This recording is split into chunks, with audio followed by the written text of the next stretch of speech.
next big pod. This is the festive edition. We've got Alex, Ainsley, Dewey, and Press Pass.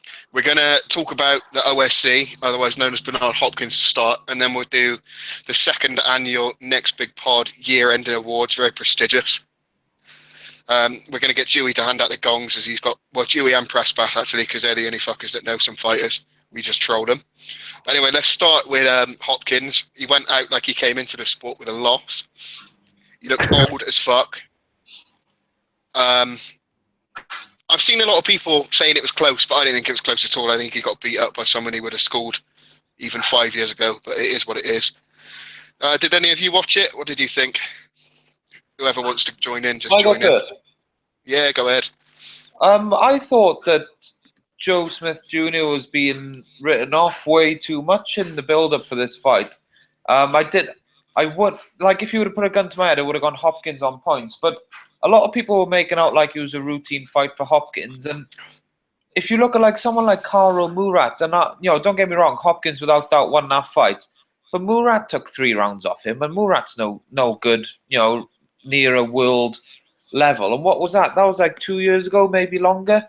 And if you just look at the dimensions of Joe Smith Jr., he's got to be one of the biggest light heavyweights around. And I know I've seen Fonfara up close, and he's a lump for light heavyweights, and Joe Smith Jr. was even bigger than him. So if anything, we knew that Hopkins had the skills.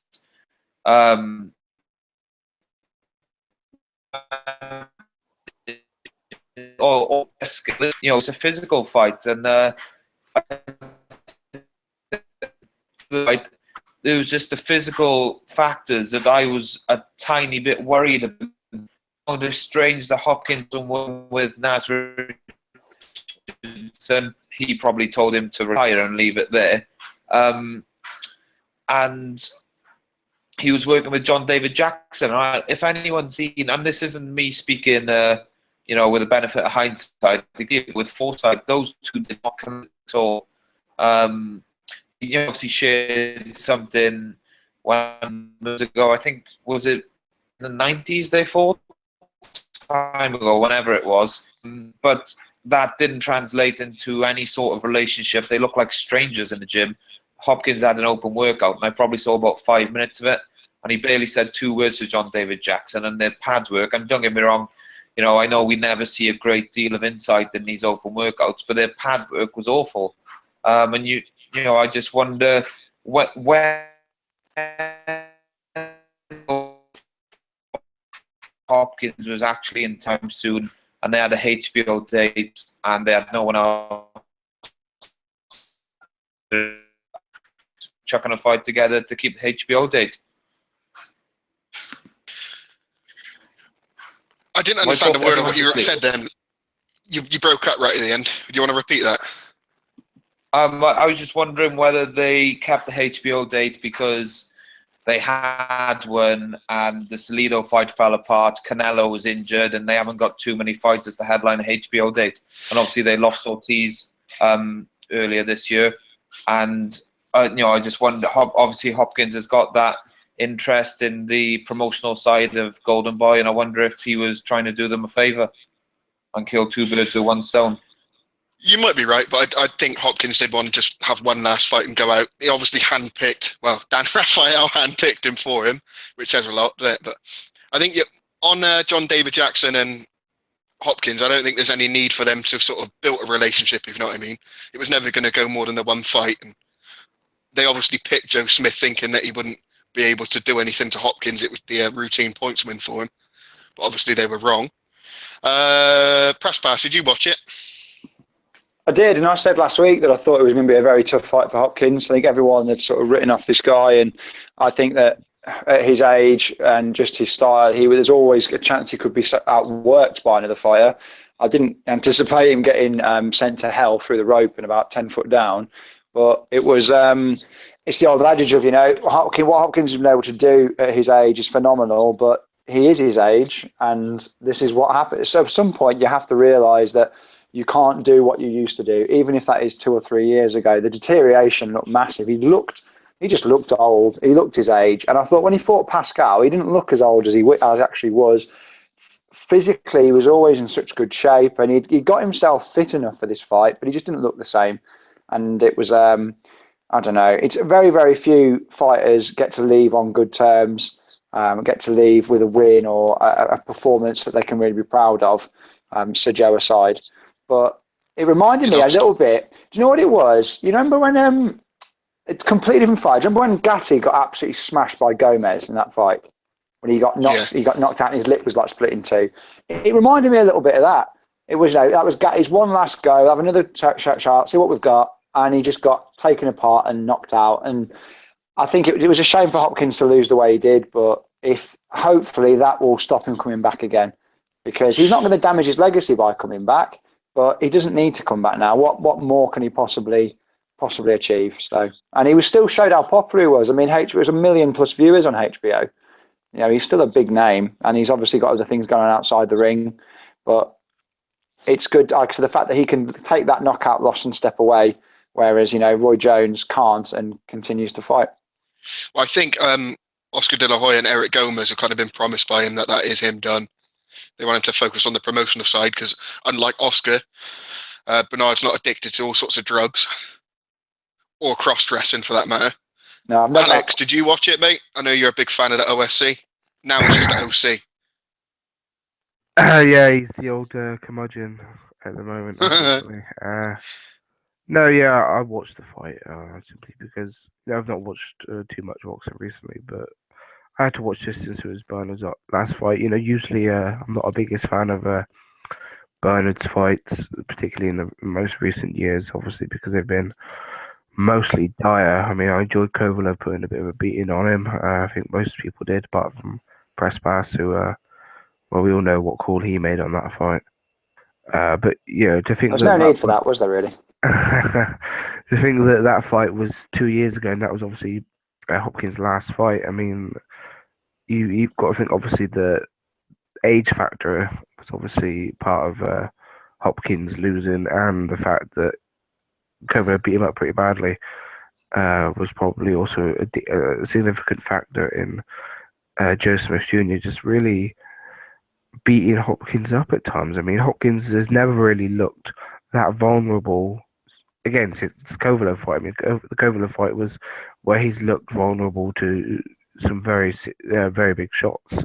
And like I said, I know that was his last fight, but Joe Smith Jr., like every punch he landed, it felt like Hopkins was reeling away from it, or it was like some fucking massive bomb. And he's obviously got a bit of a dig because we saw a knockout from far earlier in the year, and that's no mean feat. But no, it was impressive. It was Hopkins, I guess. On the topic of people thinking the fight was close, I guess it was just because at moments there was the typical Bernard of tying him up, wrapping him up, spoiling it a little bit, and people figured that to be his style, and I think, that's him doing well, doing his boxing, but in reality he was just spoiling and doing nothing. And it was Joe Smith Jr. with all of the work, and I think that all the complaints and nonsense about him getting pushed out of the ring was complete fucking shit. Well, he did get pushed out by Joe Smith punching him really hard. Yeah, exactly. He punched him hard enough to fucking render him briefly unconscious, so he would fall backwards on the back of his head outside the ring. Do you know what? That annoyed me a bit because Hopkins, if he would have just got in the ring or not got in the ring because he was injured, whatever, and said, fair enough, I was beaten by a younger man, not my day, la la la la, I'm old as fuck, just retire. But he's got to be Hopkins, and he's got to make an excuse or just be a cunt about it. He's had an excuse for every single fight apart from the Kovalev fight, because there was literally no excuse he could make with the Kovalev fight. He got fucking smashed every second of that fight. Even in the Kovalev fight, though, he raises his hands at the final bell, and it's like, Oh, we've seen boxers do that in really fucking stupid situations there. Like Carl Froch against Ward, for example. You think it would benefit Hopkins in his... Froch didn't lose every round, did he, against Andre Ward? No, but he knew he lost. He still put his hand up. They all do, don't they? It's just one of the things they do. But surely it would benefit Hopkins to just put over the guy who'd beaten him, legitimately just beat him. It's never been his style, though, has it? I mean, there's certain things that Hopkins has come out and said. because Joe Smith's a white boy, I suppose. Isn't Well, I mean, do you know that comment, which people do mention, but like I said, if you could imagine that being said the other way around, the heat he would have got for if Calzaghe had said to Hopkins that he'd never lose to a black person. it? Like, could you imagine what would have happened from it? I mean, Couldn't go back it's to the just the way it Varleys is. after losing to a black man. Exactly. That's pretty much the exact version of what it would have been if it had come from Joe. Well, but it's from Bernard. Okay, it's all right. But he lost, and like I said, putting the guy over is one thing. He didn't have to get out the ring and say this kid's amazing. He's the best I've fought in years. He should just come out and gone, yeah, it was a good shot. I felt unfortunate that I fell through the ropes. If I hadn't gone through the ropes, I think I might have been able to recover, which we all know is wrong. But in his mind, he could say that. But for him to come out the way he did, I thought was very, very disappointing. I thought it was very flat. But again, he's not their first fighter to do that. Some just don't seem to be able to say, hands up, I lost the fight. Well, there's a key word through Hopkins' career, and he's just a cunt in general, isn't he? Ainsley or Cal, have you got anything to add? Ainsley, you watched it. Hopkins is a cunt. Well said. Are we going to have any praise for Hopkins? And obviously, No, he is don't get me wrong, he's a legend at the same time, but he's just a cunt as well. He's a bigger Marquez. He's a bigger Marquez. When was the last time? When was the last time you really enjoyed a Bernard Hopkins fight? Well, you knocked out Oscar, probably.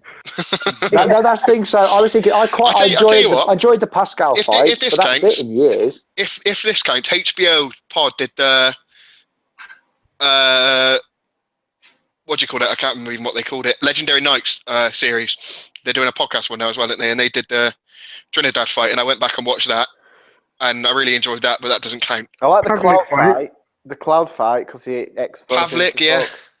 The Cloud fight I thought was really poor. Like, not on Hopkins' part, but no, Cloud couldn't have been any worse. And it was a super slow pace, and you knew from the end of the first round exactly how he was going to go.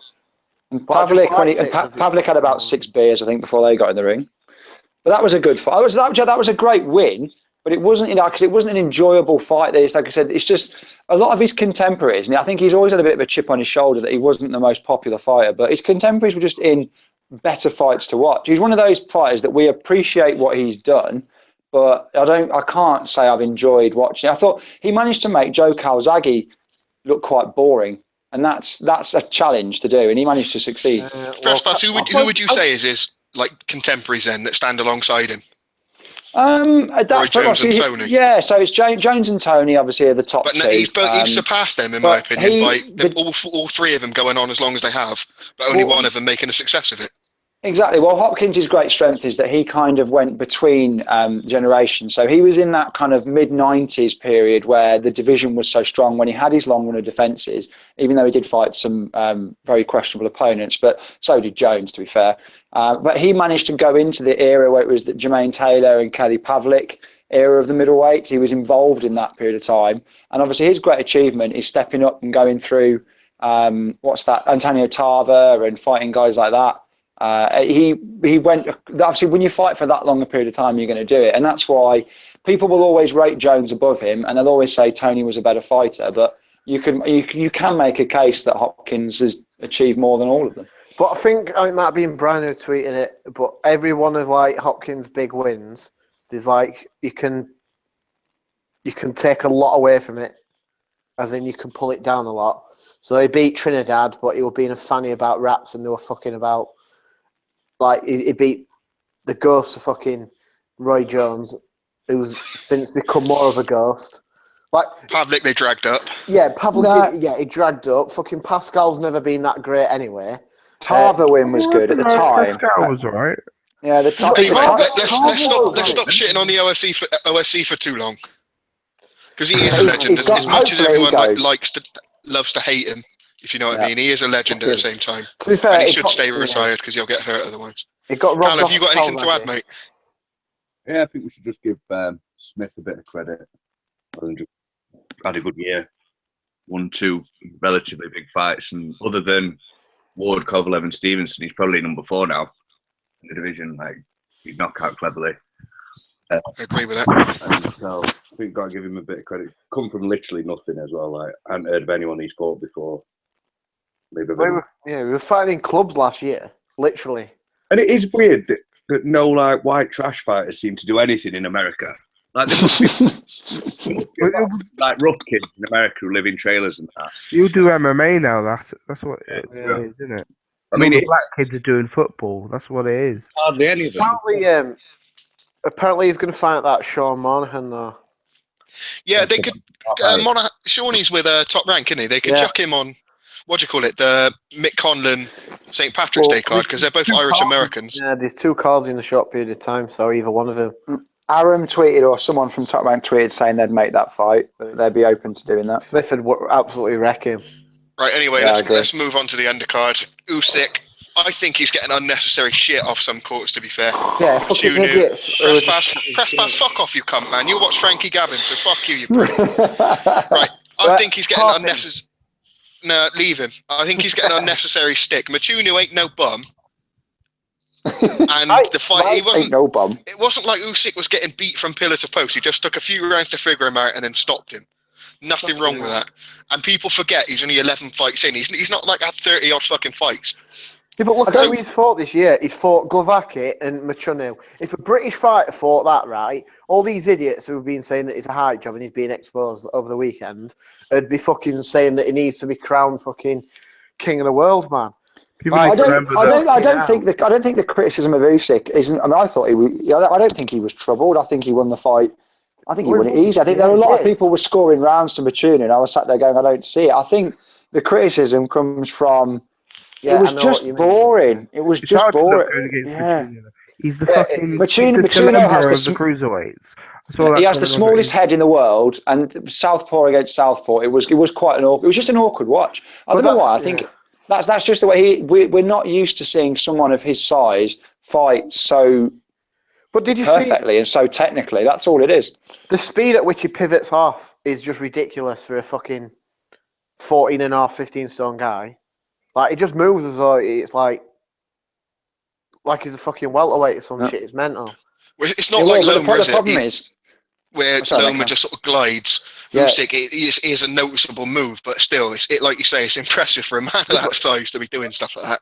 But I mean, like, it is. If you want HBO to buy into the cruiserweights, if people want the Americans to really take him on, he's just, unfortunately, he's not the guy to do it, and it's a shame because he is so good. But unless he realises that he needs to be more aggressive. I'll happily watch him. That was a bad matchup for him. Shut up. Shut up. Let Ainsley counter that. You started with all this after about 2 rounds when he fought Glovacki.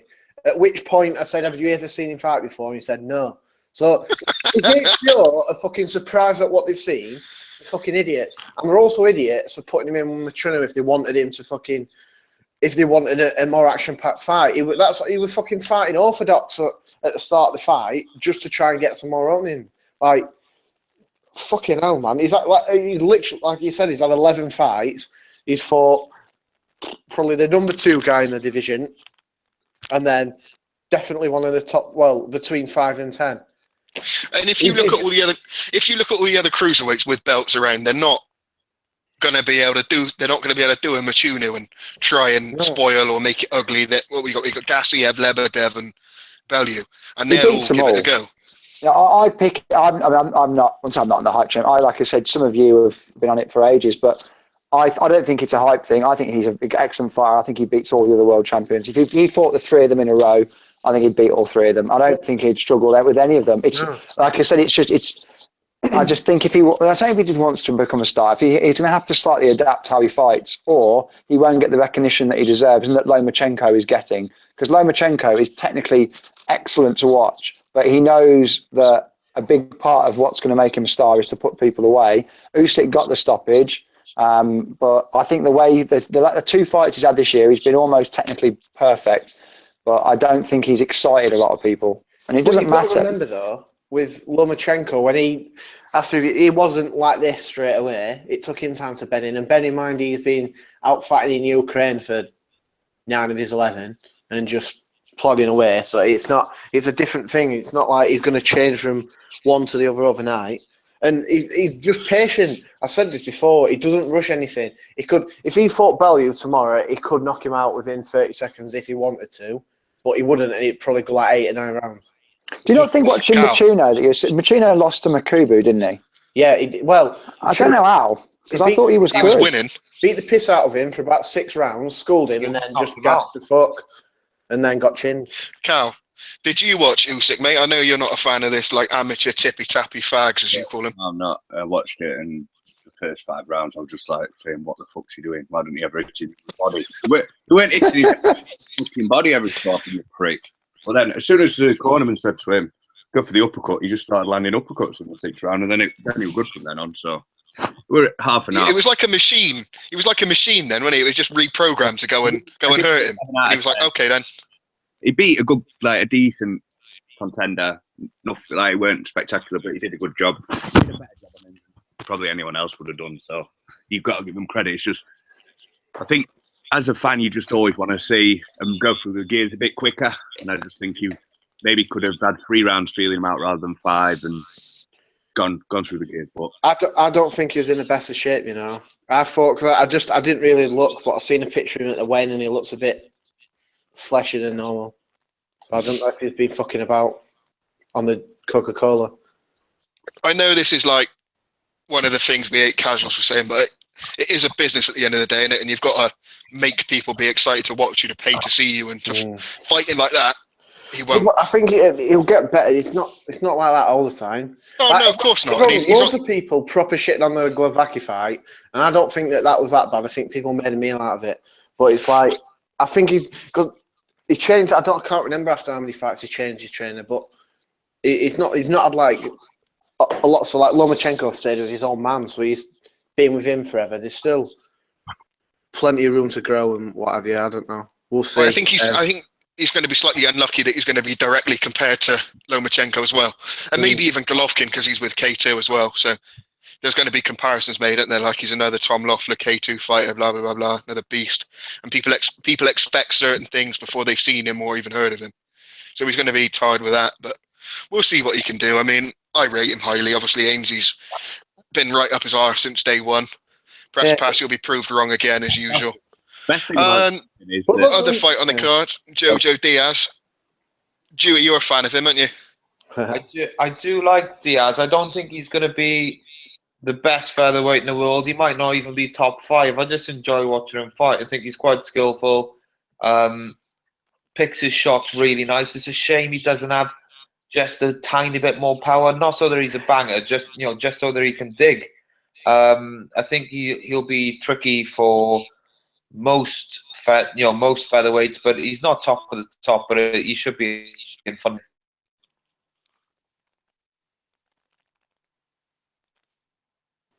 Still there? He'll beat Warrington regardless. Yeah, if he beats Warrington, he's got to fight Gary Russell Jr., isn't he? Imagine how many punches will be thrown in that fight. That'd be a good that would fight, be ridiculous. It would just be like 2 like Rock'em Sock'em robots going for it from run to 12. Too many Diaz's. About Diaz's power, like it's not even like he's not sitting down on his shots. He is. There's just nothing there, which is a shame. I'll watch him fight. He's one of them fun fighters who's like technically gifted in that with just no power. So we'll see him as he goes through the levels if he's good enough to make up for that lack of power. But I don't think that's to be seen. Every round seems a bit like the one before. It's kind of like it is exciting for a bit, but if there's no like change of pace or no, it's kind of like you're just watching who were it, Herrera or whatever, just walking down and just getting beat up. It was like same every round, right? Yeah, I get it. Not everyone has to get, but he's got to be able to hurt him at least or do something. It's kind of just like at the top level, yeah. He may as well be wearing like 18 fucking gloves. These people aren't technically on his level, though, are they? So if they're just going to come forward, they're going to get punched a lot. But people with power, he might have to like figure out a way to beat him somewhere else. If he can't stand there and throw 1,000,000 odd punches and not make a dent in them. Alex. Oh, crack on, Dewey. What's nice WBC ratings, but he's not fought for any WBC international silver or whatever those fake ranking belts are. He's not fought for any of those, but he is enrolled with VADA, so maybe that explains his lack of punch. He's one of the few boxers who are clean. Could be, but if I was him, I'd get on a juice for that lack of power if it's going to hold you back that much. Actually, let's get on to another juicer, actually. What do you all make of this Povetkin scenario again? hold on. Did anyone see Quigley? No, I didn't. Yes, No. I did. I used to shit on him a bit, and I said after his last fight he looked decent, but I'm on board now. I'm on the hype train. Ainsley, I'm a massive fan of Jason Quigley. You know, when he finished in the amateurs, he had a run of something ridiculous, like 26 straight wins until the final of the World Championships. And when he was about 8 fights into that streak, I was going to watch Nathan spar, and he had some random Irish kid over. And at the time, he was world champion, and you get different guys come over for sparring quite regularly. And I knew absolutely nothing about Jason. He'd had a season in the WSB then. He'd won every fight. I think he'd won every round. But still, I knew nothing about him. That was in America, so it's not like he was in a European team that I'd go out my way to watch. Anyway, and he sparred, and in Nathan's old gym in Bargoed, it's like, seriously, it's like a 10-foot ring. It's tiny. And considering he's 2 weight categories low, he did really, really well. And then he ended up staying over for 2 weeks with his dad.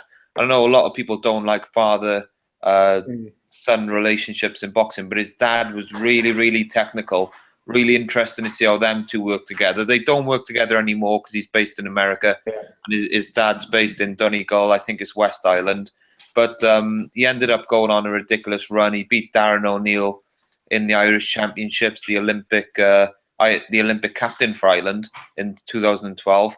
Went to the Europeans, won a gold, went to the Worlds, and he faced the bloke who battered Fowler in this year's Olympics, and he would have had a really good chance of winning, but Fowler had pulled out of the semi-final against that, I think the guy's Kazakh. The Kazakh was just a bit fresher in the final, and that's what won it for him. But Quigley's really, really good. He's not fought great opposition, apart from his last 2 fights. And but that's the De La Rosa fight, I thought he faded a bit in the last 3 rounds, but overall that was obviously a great learning experience for him. And De La Rosa, he had a really good tough fight with Curtis Stevens not so long ago. And he beat Angulo as well. That's him. And he's also, and then he had another step up on the weekend and come through with flying colours. It's hard to tell that he needs to go 12, but he's had 12 fights, so there's still a bit of grooming to do with him. Yeah, skills wise though, he's got a lot of skills wise. They need, if they position him right, come the end of next year, he should be getting close to a title shot. But obviously, Triple G's kicking about. It's a bit of a nightmare, isn't it? So you want to really go for Billy Joe while it's there.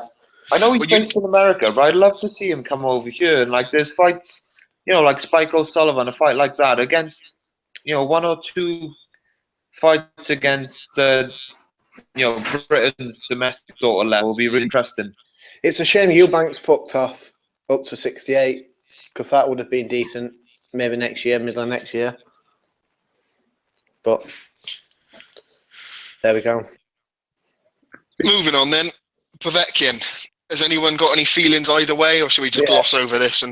Well, I've seen something earlier. Steve Earns in an interview and basically said that they'd been hinting for 2 weeks that they had someone lined up already to replace Steve Earns if he pulled out. And he says it seems a bit dodgy, as though they knew they were going to fail, so they were just getting plans ready and waiting. Do you know, it's good that they've caught him, right, using the banned substance again. And I know there are a lot of people who make excuses for these substances and say, they're not a serious substance. Well, a lot of them are used to mask more serious substances. Yeah, so if it's on a ban list, it's on there for a reason. I do, every time there seems to be a failure for a minor drug or one that's not thought to be as effective, well, why do you think that's come up and something else hasn't? Probably because it's hiding what's really there. But what really annoys me, and it's happened in the past with fights like Guillermo Jones when he was meant to rematch Lebedev and that fell through, why do we only find out at the very last fucking minute, on the day of the fight or the day before the fight? The test for Povetkin, where he failed, was done on December 6th. And obviously you give them grace because it probably takes time to test the samples, but why has the news come out the day before the fight? It's just, don't get me wrong, it's not cost me anything in terms of time or money, but it's just frustrating when these fights are falling apart at the last minute and then they get some dope like Jonathan Duhafis. And really, I know the WBC withdrew the sanctioning, But if there were if the results had come out 2 weeks earlier, there'd be 2 weeks worth of scrutiny to make sure the fight didn't happen, and Duhafis wasn't put at unnecessary risk. Do you know Well, why they do Joey, it? he didn't have to take that fight. I mean, he took it because he was going to get paid a lot of money for I know, it. If, I know, but what, like, touch wood, nothing bad happened. But say for saying so he did get seriously injured, I would have absolutely no sympathy for him. He took that fight knowing. I agree. What- I agree completely. But the sport has a duty of care to people who don't know better or who are willing to risk what they shouldn't risk. Yeah, but you know, with this doing, apparently, I read Rybinsky, the promoter of Povetkin, is the chairman of the Russian boxing organization. So well, that's a basically, matter of conflict of interest, isn't it? so basically, regardless, the fight was going to happen because he could sanction it. It just wasn't going to happen with the WBC giving it the go-ahead. Well, Which no is sanctioning. bullshit. What's the end game for them? Because no sanctioning body now is gonna sanction. Is gonna approve him to fight for their title. The WBC are gonna boot him out forever until he passes 10 clean. Nah, it's different apparently. So you know when the Meldonium shit happened and everyone did leap to his defence, apparently an agreement was made if he failed another test, that was it. He was out. He can't fight for the WBC title regardless now.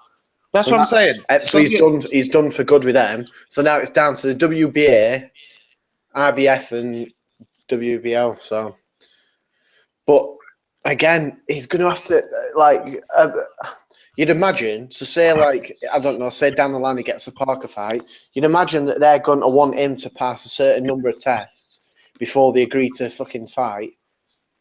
And I don't know. I wouldn't be fighting him regardless. No one decent's going to fight him. One, because he's legitimately good, and two, he's probably going to be juicing.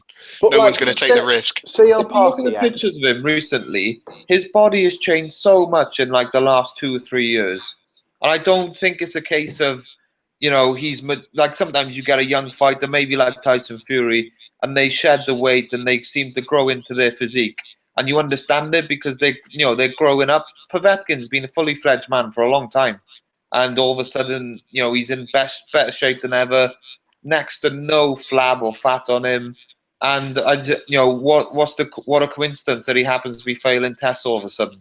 I mean, he's got some questionable wins as well. Like, no one stopped Wack before. I know that was a bit of a bullshit stoppage, but still, Takam, no one had stopped him.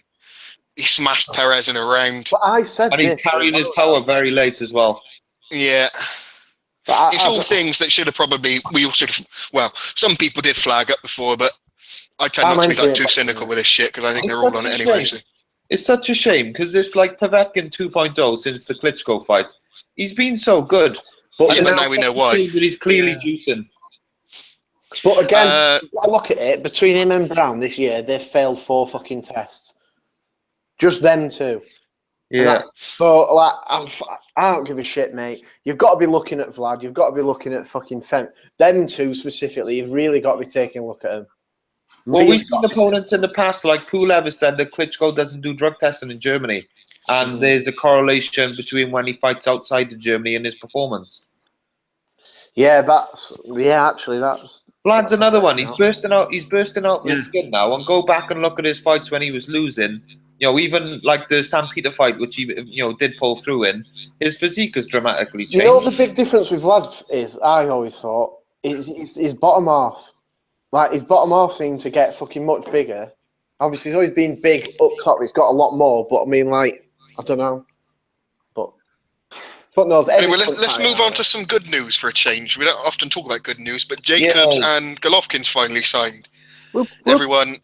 I'm quite happy about that because I'm not like a massive Golovkin fanboy, but I'm not one of the fucking idiots like Kevin Horn, that mug who hates on Golovkin for no reason. He's just sort of there. I like to watch him fight, and now he's finally going to be fighting someone who is probably the second best middleweight in the world, I would say, because Saunders, we've seen from his last fight, I wouldn't even rank him in the top 10, and Canelo's not yet to be rated at middleweight in my opinion because he keeps dragging people up or fighting like middleweights above the limit. So I think it's pathetic. I don't think it should have went to purse bids or whatever. It's a sad state of affairs when a basic fight like this can't be made in any other situation than a WBA calling for purse bids. Luckily, this didn't get that far. Jacobs held out for his money, got what he wanted. I'd hate to be a Yank because they're going to have to pay for it. Luckily, we don't. But I see the fight going simple. Golovkin can stop him anytime he wants, really. Early or mid rounds. I hope he doesn't do it Lemieux and sort of box behind a jab cautiously. He should just go out there and knock this bum out straight away. What do you all think? Carb, can I go short and sweet on it? I think go. We all expect Golovkin to win, and he'll probably win handily. But if he has an off night, like I thought he had an off night against Cal Brook, even though after the second round he was thoroughly dominant, I would just be, and I don't think he's chinny at all. And obviously, he's never been knocked down, they say, and all that. But we know that Jacobs is, he can seriously whack for a middleweight, and it'll just be interesting to see if Golovkin does hold his feet for too long, and if Jacobs is able to get through. That's I think the interesting factor in this fight. Much like it was for Lemieux, we all expected Golovkin to win. We just thought Lemieux's got a puncher's chance, and really, a puncher's chance isn't much of a chance at all when you consider all the factors going into a fight. But it's a bit more than what Golovkin's last few opponents have had. I think what's his face? Jacobs is a lot more athletically gifted rather than Lemieux was. Yeah, I do too. But I'm saying they've sort of both, they've both got a bit of pop, and that for them to win, they have to chin him. Basically, they're not gonna. I don't think they're gonna match him in the other departments. Well, Andy Lee always used to say, didn't he, if he was to fight Golovkin, it'd be the best 3-round fight you'll ever see. And that is the attitude people like Jacobs or Lemieux need to take into it. But Lemieux kind of shat it, didn't he, when he felt that jab straight away. Ainsley, you was going to say something, mate? I think he's got to have a bit of caution. He can't just go in and start fucking try to bum swing it out. It's all right, he's got a chip, but, I mean, if Jacobs has watched the Brook fight and thinks that the uppercuts are going to work for him, and if he's whipping them in, it's not some fucking idiot from Sheffield with a mouthful of cum hitting him. It's a proper fucking middleweight who's eyeing people out. Obviously he's a bit chinny, but if he fucking lands something big early on because Triple G's fucking about. Yeah, but Golovkin won't pick out. He does the same. Like we've seen him enough times now against people that he does respect their power. He was the exact same against Curtis Stevens. He was the same against Lemieux. He just don't get hit.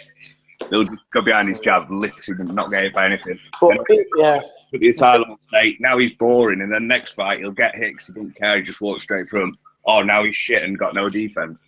But at some point in the next 18 months, Triple G's going to lose a step because he's fucking 34 now.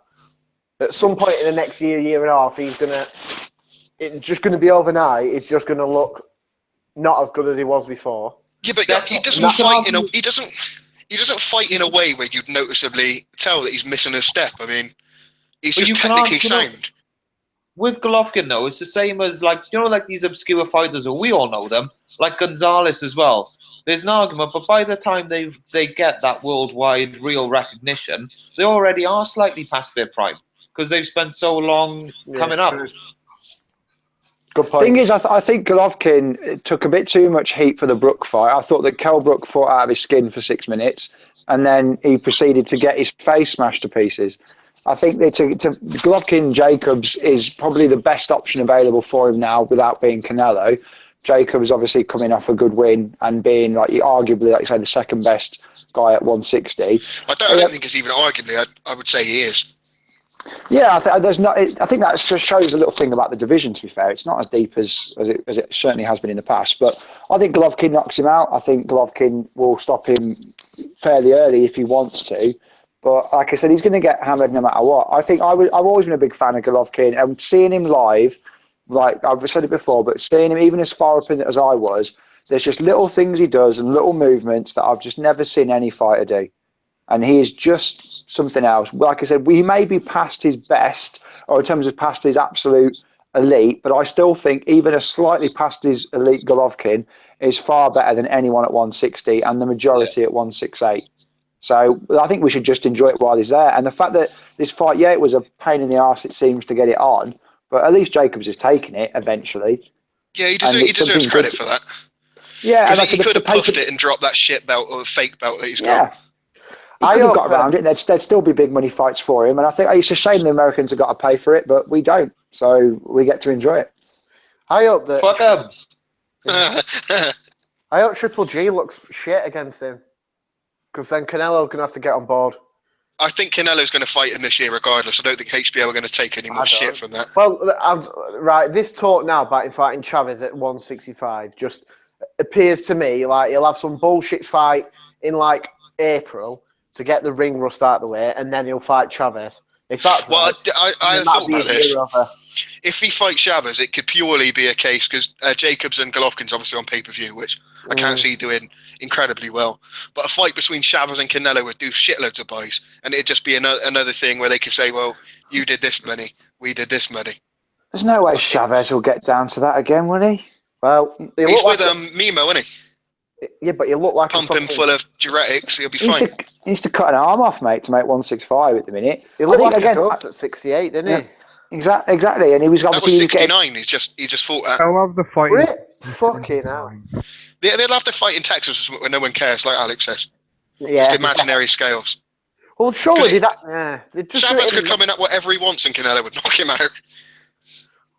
Guys, on Gareth Davis's Fight Club podcast yesterday on TalkSport, Frank Warren said he's in serious talks with Billy Joe to fight Canelo. He's got to do 2 mandatories, so he can't do it. And yeah, but if they make money, then I'm sure the WBO will oblige him for one fight. Billy Joe's going to lose his next fight because he's fucking left Tibbs. Yeah. No, it looks like the WBO are actually making a stand this time, but I think that might be because DiBella's putting pressure on him. Because he's got that curtsy. Look, Billy Joe's going to get beat next year, and it might be by a bum, it might be by someone decent. I don't know. Right, anyway. The state of that cunt that was training him in his last fight, absolutely like a fucking 15-year-old boy. I mean, it's just fucking embarrassing. He's going to lose. It's another good fight to add to next year, the beginning of next year, which is looking good anyway. So we'll talk about that more, obviously, at the time. But now it's time for the prestigious Next Big Pod annual awards. Whoa. Ainsley, what award category would you like to start with, mate? We got Fighter of the Year, Domestic Fight of the Year, and Upset of the Year. And we got some stupid ones in that we just make up as we go along, like Dream Boy of the Year. Fighter of the Year, because I want to whinge about Frampton. Right, these are the ones I've written down, and bear in mind this has been a really fucking shit year, so not many people's done anything. Right, I've got Manny Pacquiao, Carl Frampton, as you lot know him. I didn't want to put Ward in, but he did win that fight. He didn't win the fight, but he did, you know what I mean? Yeah. Joe Smith, I've seen a lot of people talk about. Well, I don't necessarily think he should be in there, but I've chucked him in anyway. Lump him in. You said Usyk, so I thought, yeah, that's 2 decent wins. I'll put him in. Chocolate Tits, Lomachenko, and Crawford. Discuss amongst yourselves. Well, just all have a riot. I'll just say Frampton should be pulled out because he fucking shot it from Rigo. So if you duck someone like that, get fucked. You shouldn't be able to be up for it. And it wasn't even that he just went up in weight. It's the bullshit that they were saying after they beat Quigg and all this and all that. And let's be right, who was Quigg ever beat? So Quigg could be a world beater, he could be an egg beater with absolutely no idea still. We learned nothing. Well, I think it's the latter. Yeah, but that's the thing. And like Leo Santa Cruz is a decent win, but like fucking like and I know it sounds like I'm just ranting all over Usyk, but Chinu's a better win than Quigg. And he weren't fighting at home for that. And Glavaki is as good a win as Santa Cruz, and he fought him in Poland and won every round off of him. Well, you'll be surprised to hear I'm not going to agree with Ainsley's pick on that. No, but I think Manny should get it though. I don't think Usyk should get it. I think Manny should get it. I'm just using Usyk as a comparison to Frampton to show why Frampton shouldn't get it. I don't think. Well, we are in agreement then, because for me it's Manny Pacquiao. It's been a poor year. No fighters. The fact that Smith is in the conversation shows how weak a year it's been. Even though he did have the 2 wins that he did, the fact that he's actually already in that top, I can't argue with the top 5 fighters of the year. For me, Manny Pacquiao beat Timothy Bradley, beat Jesse Vargas, beat them both soundly. I don't understand. At 38 years of age, beating 2 of the top 5 welterweights in the world. I'm not quite sure how you could. Yeah, and he lost about 3 rounds doing it as well, which is the takeaway from that. He won fucking near enough every round of them 2 fights. So it's like, Alex, who are you nominating? I think I'm just gonna go full hipster with it in all my picks today. Let's go Roman Gonzalez. I think a Hardcore very, helmet, you are. very solid win against McWilliams Arroyo at the start of the year. I think it was April, wasn't it? I think. And then obviously moving up in weight to beat a very well established and very highly ranked champion and blatant steroid abuser in Carlos Cuadras. yeah. Is excellent, 2 excellent wins, and I think that obviously fourth weight, fourth time, or maybe more than that. Maybe he's won more titles than that, but it's certainly fourth weight champion. Was that and it was his third lineal title as well, was it? think so. Oh no, that wasn't a lineal title. 115. They're still up for grabs, and that division, by the way, is looking fucking sick. 115 is looking absolutely disgusting at the moment. You go look at the top, like 7 fighters in that, and you just think, oh my god, these are fights, including fucking press passes. Let's make Cal your fire. I'd mark you When down Cal for chocolate ices tits. guns up, when Cal ices chocolate tits next year, he's going to clean up all the awards. If he does, he'll Carl get it. Stones. I'm gonna go for Kovalev. He's not on the list. Well, he should be on the list. He won the fucking fight, so he's fight of the year. To be fair, I would What go else did he do? He beat Jean Pascal and he laboured against Chilemba. John Pascal he'd What? already beat, and Chilemba, let's see who beats Isaac Chilemba. So Andre Ward went on fight since he was 12. He beat him, so that's it. It doesn't matter if he had one fight this year. That's it. He got the win. He's fight of the year on everyone's fucking book. I agree Honestly. with Cal with that. Actually, On every single fucking Yeah. public, he'd won that fight. But because Ward didn't win it, but got the result, no one's even talking about Ward for fight of the year. yeah. No, do you know what? That's a good No, point. to, Joey to had a be point fair, there. to be fair, I will say that when we did this time last year, everyone was saying whoever wins Kovalev Ward will be fighter of the year, and I haven't seen one person say the So that's winner of because of the Kovalev Ward controversial. because the winner didn't win the fight. So I will let you have Kovalev. Actually, I'm a nice guy like that. You can have Kovalev, but I'll put a little asterisk It next to is it. a very good point because if Kovalev did actually win that by 1 point difference, everyone would be calling him fighter of the year. Yeah. It's very strange. Yeah. And there wouldn't be a question about it, I don't think. Dewey, you can't have Cleverly. Yeah, apart from second place, and apart from Craig Kennedy in second place, Liam Williams? I got Pacquiao, but Yanamaka has had 2 good wins this year. He beat Solis at the start of the year. I think it was in April or March maybe, and then he had his rematch with Moreno and knocked him out. So Yeah, good maybe him knockout that as as well. third. Oh, hold on. We've had a late entry here, which I forgot about. Wait, thanks to the dog, Miket. Why aren't we nominated the Fowler Slayer, Zanibek, Ali Mancouli? Good point. The guy who beat, I got kicked. Cool, then. Fowler Slayer. yeah, the Fowler Slayer. Fuck it, he's getting it for me. No, he's on another list. Is he? Ah, all Yeah. right. Then. I'll stick with Pacquiao. He then. got my knockout of the year this year. So I'm going with Pacquiao, so Pacquiao's going to win this award. Yeah. I don't know. Can we afford postage to the So didn't we all Philippines? agree Kovalev? Add money. I'll drop it in when I'm in LA next year. Yeah, go and see Freddie. I'm sparring him, so I'll drop it in. What, is he going back up for the weights? Yeah. Right, so fighter of the year. Congratulations, Manny Pacquiao won the prestigious award. I can't remember who won it last year. I think Floyd won it last year, actually. He did because he beat Manny. And that was Yeah, so now the I definitely did bridesmaids agree with winning the award. Right, let's go with KO of the year. I've got quite a few here. What we got? I got Wilder versus Spilska, which I think is my one. Oh, that was sick, man. Yeah. Indongo versus Trojanowski. Joe Smith versus OSC because he knocked him out of the ring. I like that. Casemiro versus your boy, ran the wrong press pass. No. Indam versus the bum from the weekend that I can't even remember the name of. Blanco. Yeah, but that knockout was sick. I genuinely thought that bloke was dead. Undu versus Spence, which was another one I really liked.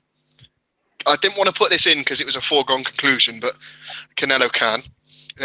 Loma versus Martinez, which was another beautiful one, and Gassiev Schimmel, which was a bit of a lower level one, but still. And obviously Bellew versus Makuba as well. Belly Makuba, really? Yeah, I liked it. That was a good knockout. He iced him, man. Like My knockout of the year, I'm a bit of a sadist. I need to be seeing people get like gas and air and properly fucked. Do you know why Spilker's a good one? Because taking on that theme, Carp, is that Spilker pissed himself. So if you look at it, yeah, there's like the Hassan and Dan one was so good because the guy had his legs twitching on the floor. I thought he was dead. And Spilker pissed himself. And for me, that puts them slightly above Amir Khan's motionless state. I think if the body does something particularly strong, for knockout of the year, it can't be. You know, like people talk about Callum Smith one the other week. That was a potential knockout of the year. It wasn't, because it needs to be in a fight that was at least competitive on paper. Yeah. And it has to be something that's a clinical, one-punch demolition. For me, it was Canelo Khan for most of the year because it was just such a heavy punch. In the middle of the ring, you very rarely see a fighter get taken out like that. But, Wilder Spilker was someone pissing themselves means they'd win it for me. Is that like legit? Did that actually happen? Yeah, he did. Watch the video. When he goes back down, he wheezes himself a bit. Before he even hits the floor, like the lights are out, he is completely fucked. The legs, I like the legs going from underneath him as well. It's a beautiful knockout. Yeah, that was. I love that Ndongo one though. That was fucking. That's Pacquiao Hatton all over again, isn't it? Yeah, I like, but that one exactly the same. Well, it's not as good as when Ray Hatton iced Ricky, but it's not an achievement when someone like Khan gets knocked out. That's another reason why it shouldn't be on there, because we've seen it all before. Like we've not seen Blanco. Because a gusty wind could knock that cunt out now. Yeah, but we've not seen Blanco get knocked out before. We've not seen. Spilker's been stopped before. Yeah, by Jennings, but he weren't iced. Weren't like that. No. So yeah. So that's going to be my vote. But yeah, I put a Mark Presspass down for Wilder. Ainsley, are you going with Wilder? He's your boy, isn't he? I want to go with Ndongo because it was. Well, Ndongo's probably going to get upset of the year, so he will get a consolation prize. If there's another one you mentioned that I forgot about. Oh, Casemiro in the wrong? No. Bundu Spence was another good one. Nah, I'm Spence never was out on his feet. Spencer been saying he could KO Triple G. I got Yamanaka Moreno too in here as well. That wasn't really sort of like gas and air, but I thought it was a good knockout. Hold on, wait. Oh, did I not tell you about the Corrales one? What, Corrales Uchiyama? Yeah, that was fucking nice. I can't remember seeing it, so I didn't put it down because I didn't know what it was. But it was a 3 knockdown. Isn't it worth giving Lomachenko Martinez a mention? Oh yeah. Yeah, actually, I'm not changing from Wilder. Wilder's still getting my one. A lot of got Guerrilla Productions did their top 50 KOs, and he had the Martinez one as number 1. But it was a big punch. But Martinez did look like he was awake. So for me, that doesn't count. He was awake, but there was the lights are on, no one at home sort of scenario. His bodily functions looked intact, and he did look like he knew what day of the week it was. And that, for me, that just doesn't quite get you in the top KO of the year. It's a shame that we're going to have to hope the Sky Sports start inspecting, the boxers from now on. Yeah, I think next year they're going to have to wear nappies in the ring, and we check them once they're knocked out. I think that's the right thing to do. It's a shame that Brown pops dirty against Chagayev, because that was quite a nice one. That was last year, though, was it not? No, it was this year. Was it? In April. He's failed 2 tests this year, hasn't he? I swear that was last year. It's just because it's been a shit year. It's definitely this year. Yeah, it fucking dragged. I'm so surprised that Press Pass hasn't said Joshua Martin. Right, Cal, who are you nominating? A bit recency bias, but that Ndam one was just so sick. I can't blame you. That was a good one. And it's always good when they just fall straight forward, and then the only thing that moves are fucking legs. If you're having little mini fit on the floor. I genuinely thought he was dead. And I've said it a few times, when I've seen people get knocked out, I thought David Price was dead against Tepper. But the bloke who got knocked out against Ndam, I literally thought he was dead. When he was twitching on the floor, I thought, fuck me, that's not good. It was like Montiel Dene in 2011, but worse. Yeah. Much worse. And it's watching from all the angles when they show it again, and how he got like his arm that high up to go down on his jaw. Originally, it looks like hit him on the side of the head, and then you see how he's managed to fucking get it down. Ridiculous shot, to be fair. Yeah. Right, so Ainsley, you nominated. I'll go Wilder. Right, you'll go Wilder. I'm going Wilder. Press pass going Wilder. Alex, where are you going? Going Loma.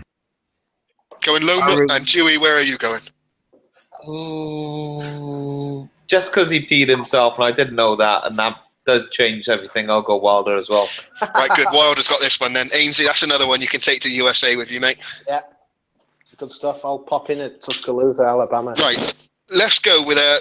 I haven't written anything down for this, but I'm sure you can all come up with nominations between yourself just for cunt of the year. It can be a boxer, a figure in boxing. Or just someone off Twitter. Just someone off Twitter. It can be whatever you want.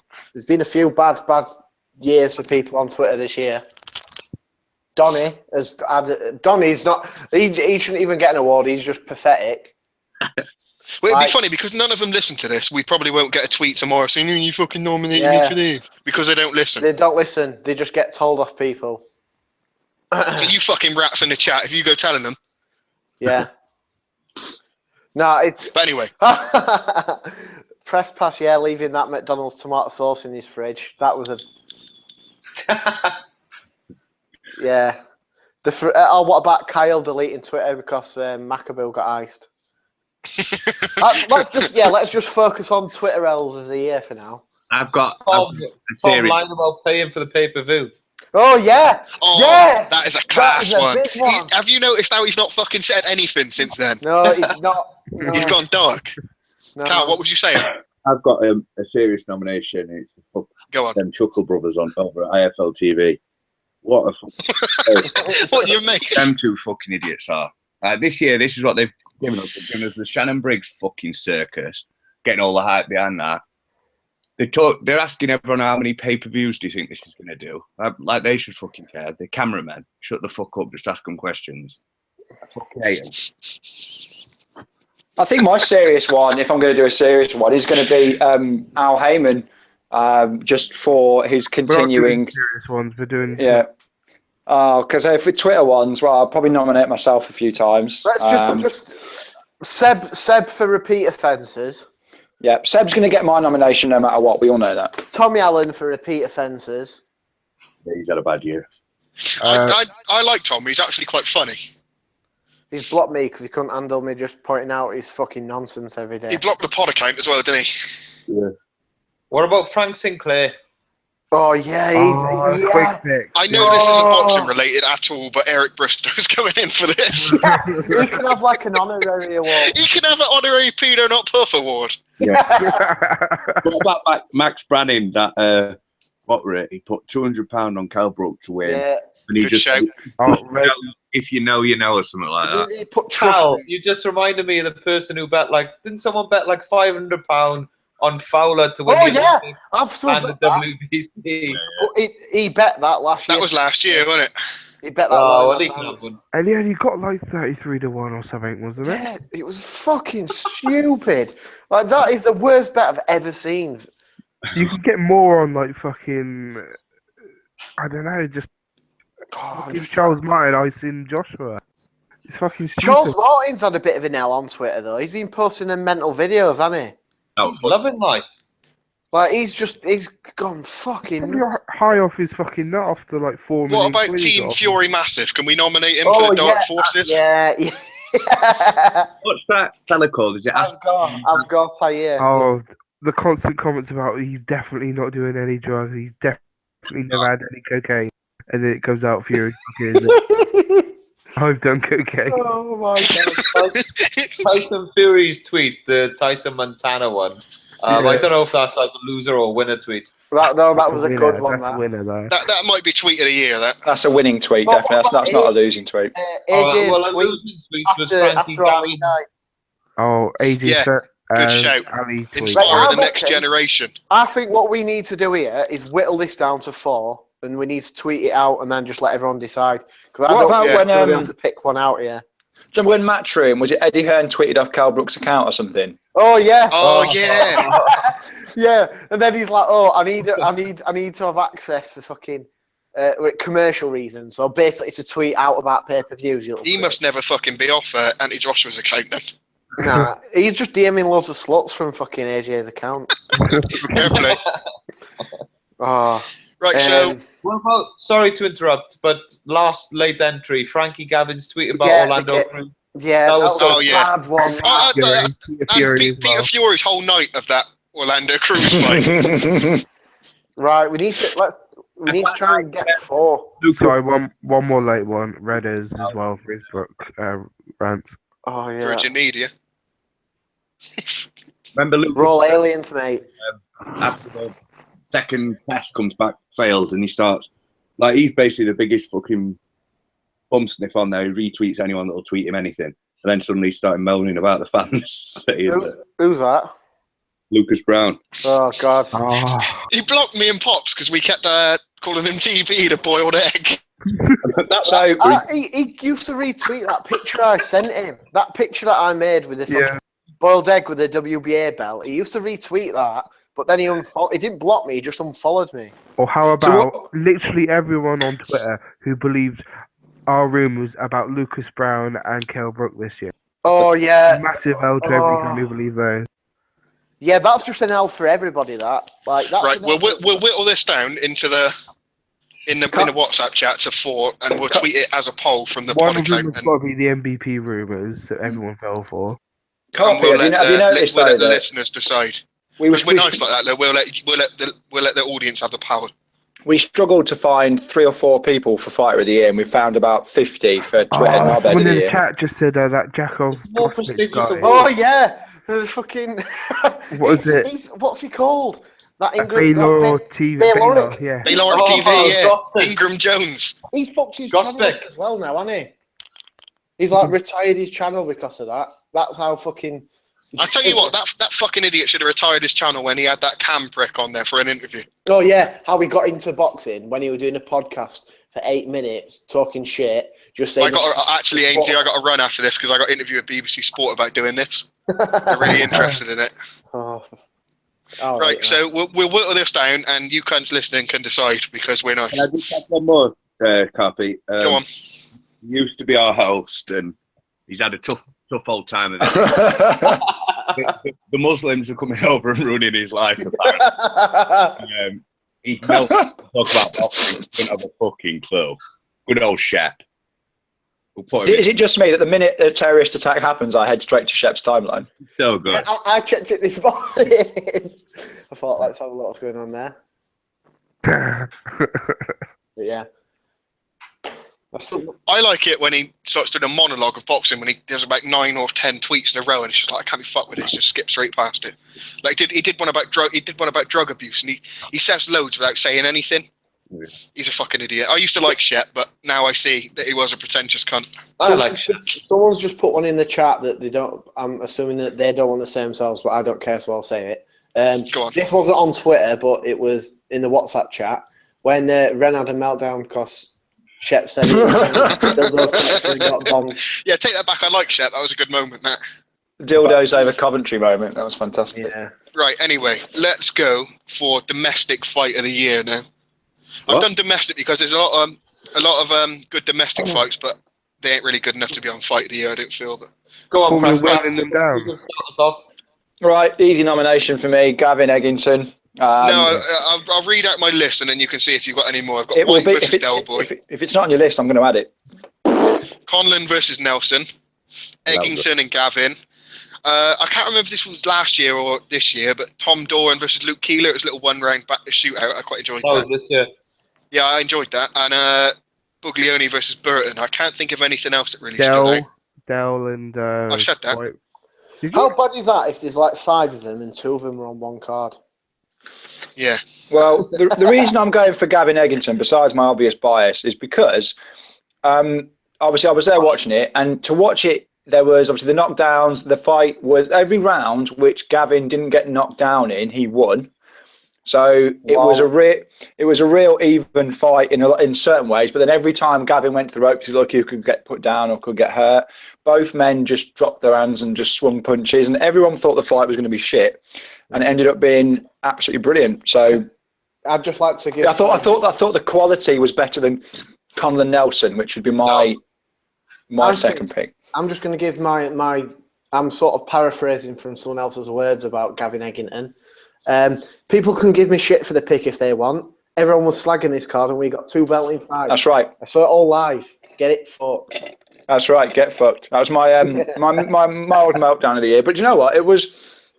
I think the reason White Chisora was a good fight, but again, I think that the quality wasn't there. They gassed so much, and so many of the rounds they had to take off either men because they just couldn't keep it up the pace they were going. But yeah, Gavin Eggington for me was brilliant. I really enjoyed that. Yeah, but press pass, just to play devil's advocate. Mate, if they were from Cardiff and Llanelli, then you'd have been wanking over that. I've never heard of Llanelli. Llanelli, mate. Yeah, go give it. Say how it's spelt, mate. Say how it's spelt. Yeah, but press pass. You just said they gassed. Gavin gassed after like 3 rounds. That's my point.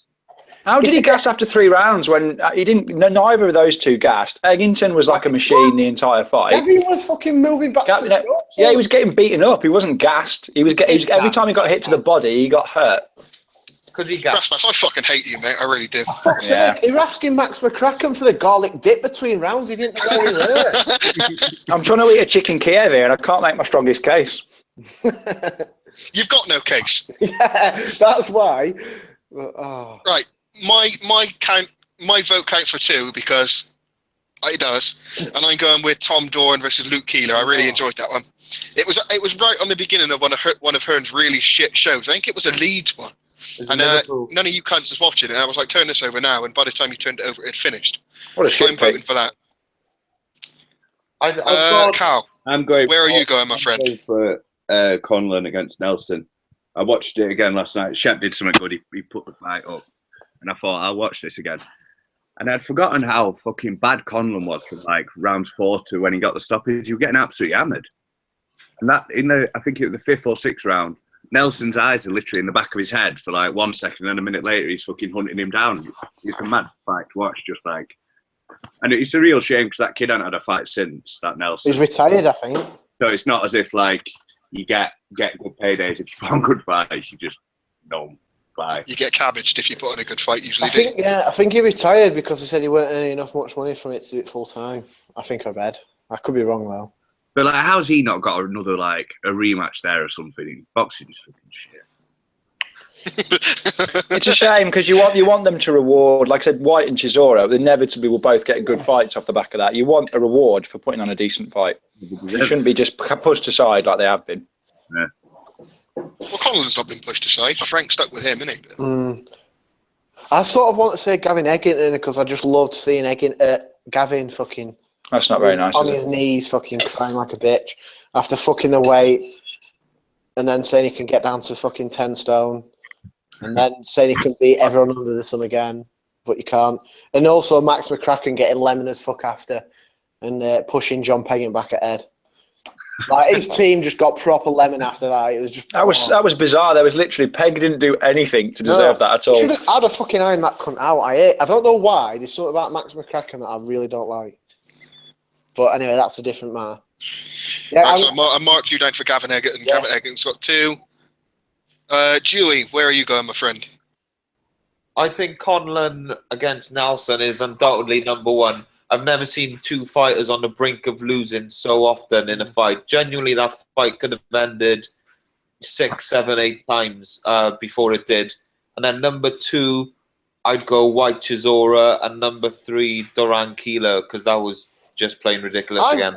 I think Burton Buglioni's actually was better than White Chisora looking back now. Agreed. It was better in terms of like the actual boxing skill, in my opinion, but in terms of drama, I don't think it was because I know what you mean. It was a good fight the whole way through, but it only ended. You know, it only looked like ending in the last 2 rounds. I think it looks a bit. Yeah, it might have been. It looks a bit better because Burton just didn't look comfortable at any time, really, did he? But I don't know. No, don't get me wrong. It was an excellent fight. There is. I'm sure there's one we're missing there, you know. Can't think of any domestic Anyone ones. in the chat? Can you think of anyone we're missing? Because we're all fucking Domestic. idiots. Some of you might know. You hardcore Domestic. helmets in the chat. Delusion. Oh my god! What? Someone's just come up with the best category, and well, the two best categories and best answer I've ever seen. Go on. Someone who knows the pod well. So first one, name dropper of the year, Dr. Ortiz Daniel. Delusional boxer of the year, Dr. Ortiz Daniel. Right. Whoever, yeah. Best boxing dentist. He's probably not the It's best. probably not even that. No. No, Josh Warrington. Yeah. Best boxing dentist to have lost to Matthew Ashmole. Yeah. Right. We're tied at the minute. Conlon Nelson and Gavin Egerton. I'm going to change from Tom Doran Keeler to Conlon Nelson. Oh, fuck off. So that one gets it. I haven't even voted yet. Alex, Oh my if you God. vote for Gavin Egerton now, I'm going to come and knife you, mate. Mate, Yeah. I don't watch bum fights, so I haven't seen any of these. No, I have. Yes. I've seen Conlon Nelson, so definitely. Yay. Much better. Cool, right, 4-2. Conlon Nelson gets it. Fuck the Midlands and their bummy talent. Yeah, but I just wanted that because it's really nice to see Gavin lose and completely lose his head and just be a whingy little bitch. So Right, Just for the, now this is just boxing moment of the year, and I've got quite a few whoa, for this. whoa. You need to do international fight of the year, mate. No, we'll do that after. Right, Do you reckon? I've got Foul Again Iced. yeah. Femi's dad grabbing the mic. If you don't know what it means, when he was like, my son doesn't do steroids. BJ Flores gets his cock out. Juanma attacks a trainer. Virgil Hunter goes ape shit at Canelo for ducking Golovkin. Pizza getting thrown at Ortiz. That was good. What? Chisora goes WWE. Charles Martin walking the earth like a god. And Kovalev's duck impression. Right, and was the beach ball incident at Leeds this year? I'm sure it was, you know. No, that was last year. I Oh, think. was it? Oh. No, when he fought that Rendell. Oh, and I got Dominic Ingle waving the white towel for like a whole round. That made me laugh as well. The cunt just didn't throw it in, did he? Why are we not putting Billy Joe's last fight in there just for his trainer Just talking put his shit? trainer in. Yeah. All right, yeah, he can go in as well, but I think we should give Billy Joe's trainer a bit more respect. He completed fight night. Yeah, that last boss was Well, fucking hard, to be fair. My one's going to be Lopez, because there's nothing I quite enjoy more than seeing someone absolutely lose their shit for no obvious reason. That's why I thought that the the white Joshua incident at the end of round one last year would have probably been my vote for that. And Lopez just forgetting what the hell he's meant to be doing and just completely losing. Mate, I think he planned pizza incident I didn't like. I didn't think that was on. But it didn't have to be a good. Like, I didn't enjoy BJ Flores getting his cock out, but it's still a memorable moment. isn't it? I enjoyed it because of all the fantastic Photoshop images that went around. But Honestly, every time I see that photo, and in the face-off when he's got the fucking neck, it's about 10 foot long. He's just there like a fucking turtle, isn't he? yeah. So no, I think Lopez getting iced by a trainer. It was my favourite moment, or that type. Right, you've got Juan Martin. Yeah, what was but that, also, Alex? I was just saying that check-up was a thing of fucking beauty, mate. Yeah, with from the John trainer. Walmer. Yeah, from the trainer. That would just have been walked knockout of straight the year, into mate. that, didn't Would have been knockout of the year. To vote Yeah, for. it would have been. Yeah, but can I just also throw in Bellew's post-fight comments when he was fucking calling Everton! when he was calling Warren fish eyes and proper laying into him? I found that quite funny.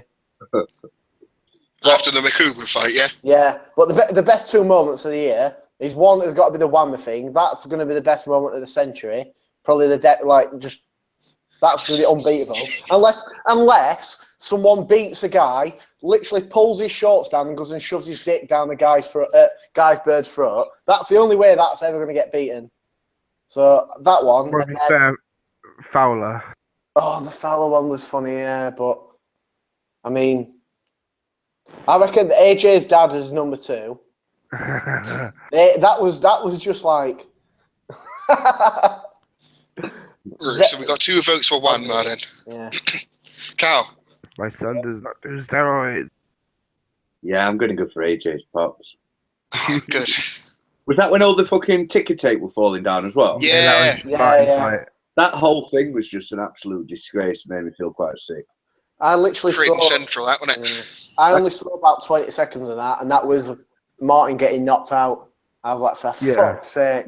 Imagine it's like the most cynical fucking cash grab of the century, and they're actually like, they've just beaten like one. I know, and the ticker tape was just Money with nice and AJ's face okay. on it. Like, what? Yeah, Oh. it was like he just won fucking Deal or No Deal. It was fucking just embarrassing as fuck. Oh, God. I think it was a beautiful moment, to be honest. But you know what I mean? You know, from a guy who says stay humble, there's nothing humble about being stood in an arena while fucking it rains with money with your face on it. Like, Yeah. what's humble about that? Who's trying to talk there? Okay, shit. Did you mention Charles Martin's shorts? Oh, No, I didn't actually. Good shout, that. They were something special. What the?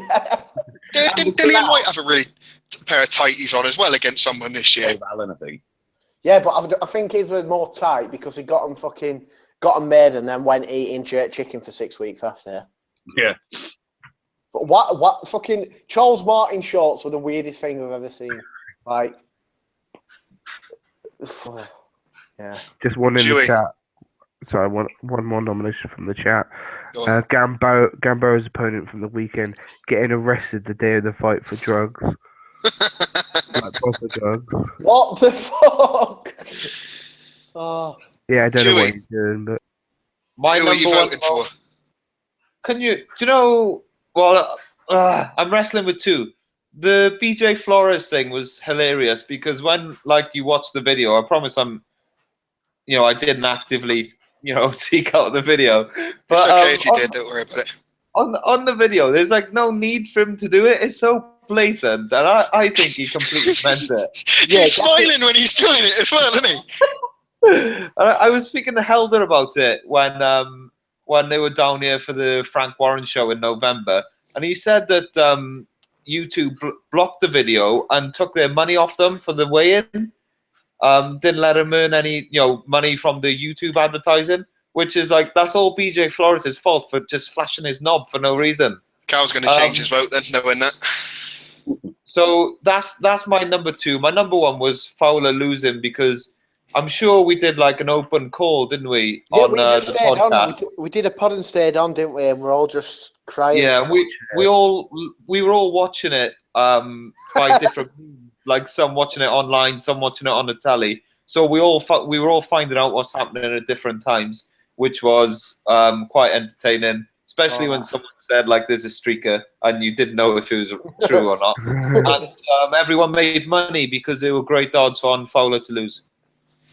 Right, I'll mark you down for Fowler then. Someone's also said, what about the Shane McGuigan against Joe Gallagher? For, like the press conferences in the build up to the fight when well, Gallagher was just just getting rinsed. embarrassing. Yeah, all that shit was embarrassing. Carl getting us all kicked out of Mulligans was also a highlight of that weekend.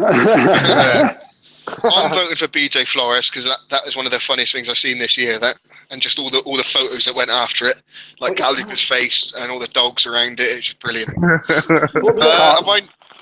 who was you voting for, mate? Gotta be one more. Absolutely one more. Wanma's won this by 4 votes then too. I don't know how we're going to get this to him. Can you sort this out on your travels, Ainsley? But you have to be very careful when you give it to him. I know, it's all right. As long as I don't chuck any ice at him, I'll be all right. No, because we're coming as friends. Yeah, I'll like I say, when I'm at LA, I'll call in. I'll give the award to Cotto, and he can take it over to Puerto Rico. So, Right.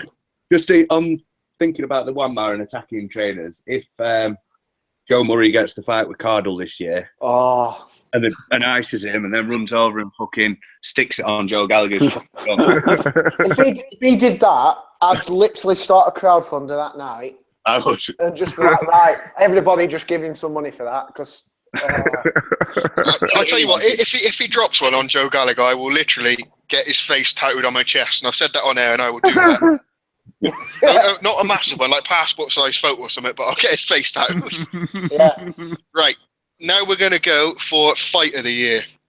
I haven't got many ones for this because we haven't had many good fights, to be fair. Obviously, we've got the obvious ones: Thurman Porter, Vargas Salido, Carl Santa Cruz, Quadras, Chocolate Tips, and Yamanaka Moreno was also good. the second one. Has anyone got any more that I've missed that stand out? Gavin Eggington was a good fight, mate. Press pass, go and kill yourself, mate. I've had enough of you.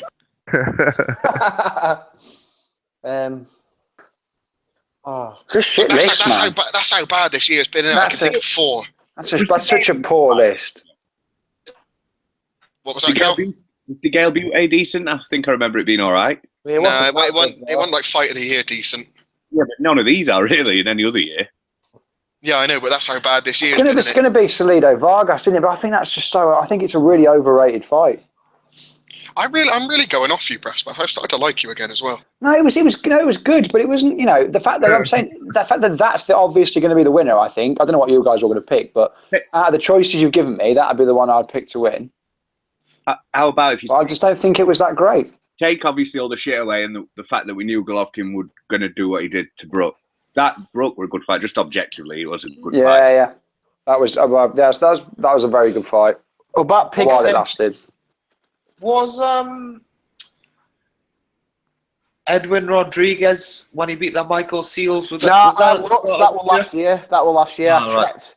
I was thinking that was of that. fucking brilliant. Yeah, that was round of the year. That was, I think, the first. That was the most mental thing I've ever seen. Just fucking. No, that was definitely my round of the year. I think last year. Very good. Yeah, it was sick. What about that Huey Fury against Fred Cassie? we're gonna do worst fights of the year. We'll get on to that. Save it for that. What about the Furies versus UCAD? Because that seems to have gone on. No, because Furies are winning that by a pretty wide decision at the minute. I think that's gone back to like the fucking early 1900s. It's gone to a newspaper decision, but they've not printed. They've print the newspaper. Bolton Daily Post are giving it to the Furies. Yeah, it's quite right. What are you going for then out of this shit list? Just Best Vasco and Vargas Salido. He's good to him again. Alex. I've said Vargas Salido. Oh, he's fucked off again. But I've said Vargas Salido throughout most of the year, but I'm going to keep up the hipster appearances and go Yamanaka Moreno too, because it was very good. Several knockdowns, and yeah. What was that? Because I got iced off this call. Yeah. Yamanaka Moreno. Yeah. All right, sound. Helmet. Ainsley. By the way, we shouldn't really be doing fight of the year because we still got all the Japanese cards coming up at the end of the using. Yeah, I know, but them stick insects ain't really gonna. I know Shotgun Dave's a fucking maggot anyway. I don't even know, man. I can't even think 'cause it's been pretty shit this year. I might not even post a vote. I'm putting you down for Vargas Salido. Right. Cal.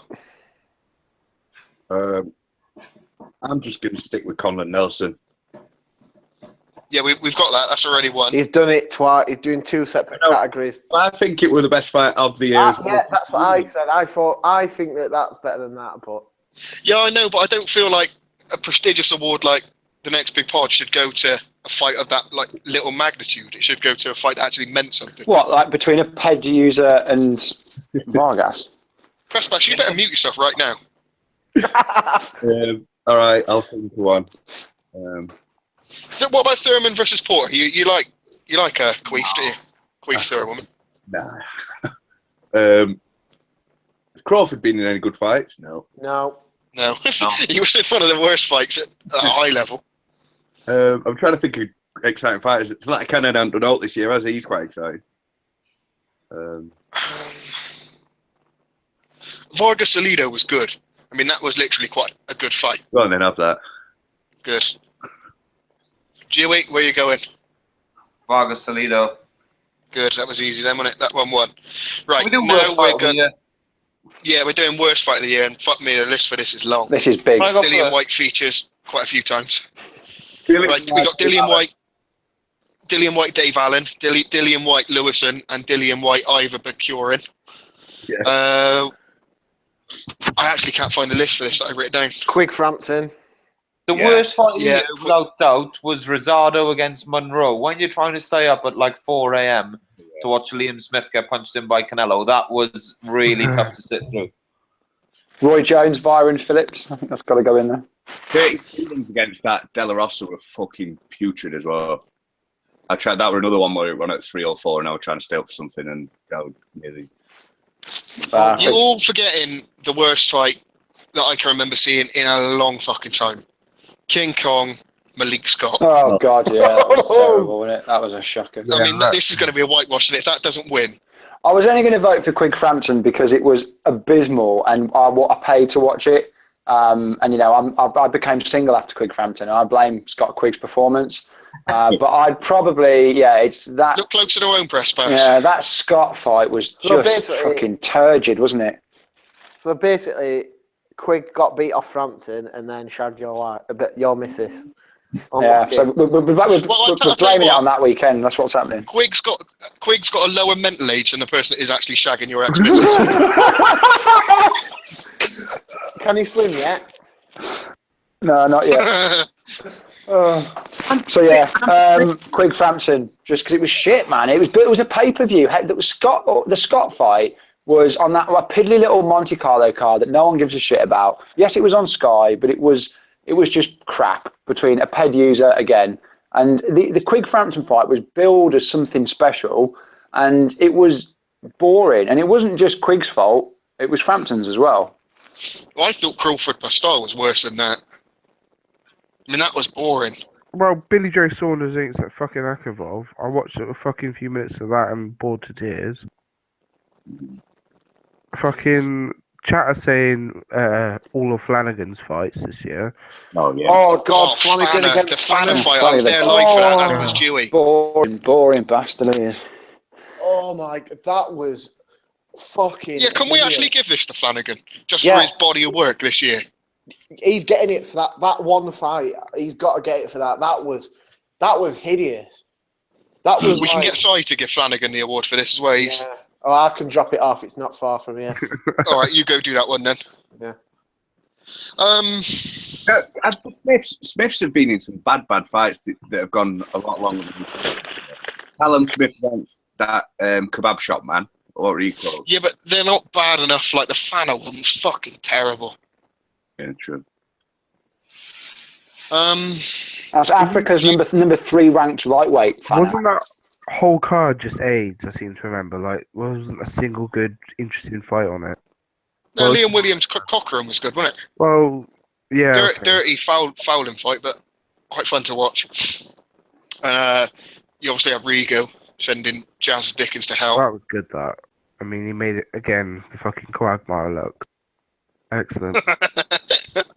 Quagmire. Yeah. Do you want to do your Christmas list? Because I haven't really got any more categories unless you can think of one. We've not done. I've got a category. Go on. A late then. Oh, hold on. One more for worst fight of the year. Haskins Hall. That was turgid. Oh God, Haskins was worse. What was that? Yeah, Haskins again nominated for his body of work this year. Haskins is a disgrace, man. Haskins Morales was Ainsley, one of the worst fights. You pricks are turning on me tonight. I'm not enjoying this at all. Fuck Haskins. We've got This is the host. a worthy entry to. He's fucking. Cops iced himself. He can't handle it anymore. We've got a worthy entry from the chat. I've just noticed for 2 things. The fight of the year, JSK versus Camera Guy. Yeah, that was a really good fight. Yeah, I don't think it was. I mean, again, not amazing in most other years, but pretty decent for this year. And also, Nigel Benn nonsense in Conor Benn. Did anyone nominate? Best moment of the year. What was the Jamie McDonnell fight on What's the lead? Charles Martin Femi undercard? Did anyone nominate that for Weren't worst fight of the year? Fernando Vargas. Yeah, that's when they put the other Fernando Vargas. Yeah, like Bandido Vargas on it, wasn't it? No, it wasn't. It wasn't Bandido. It was like They put him on the poster, didn't they? De La Hoya super welterweight version. Yeah. What category was you coming up with then? Who sold the most Avon out of Matchroom boxes? Probably Quigg. Yeah, definitely. He definitely has a round. What about He Rob? needed to, didn't he? He took a lot of time off. He fucking sniffs the Avon, mate. Yeah, eats the lipstick and that. What? What about robbery of the year? There's been quite a lot. Oh no, because Ainsley will be here for fucking till literally next year when you see around the corner. No, Conspiracy Ainsley. Oh, robbery of the year. Right, go on. Burns Relic, we'll chuck that in. Fuck you, Scott. Donald Solis. Yeah. Yeah. I thought Kovalev Obviously, the big one, Kovalev Ward, yeah. I mean, Gavin Egginton, I thought was Ainsley, it. go find your list that you compiled the other day. I Or think is one Oh, wait. Cora White I was a think robbery. I deleted it because it was different category then while he's searching for his list. Oh no, I've got it. I've got it here. Oh, okay. Right, we're And not going to this- vote on this. We're just going to give a list of all the matchroom robberies this year.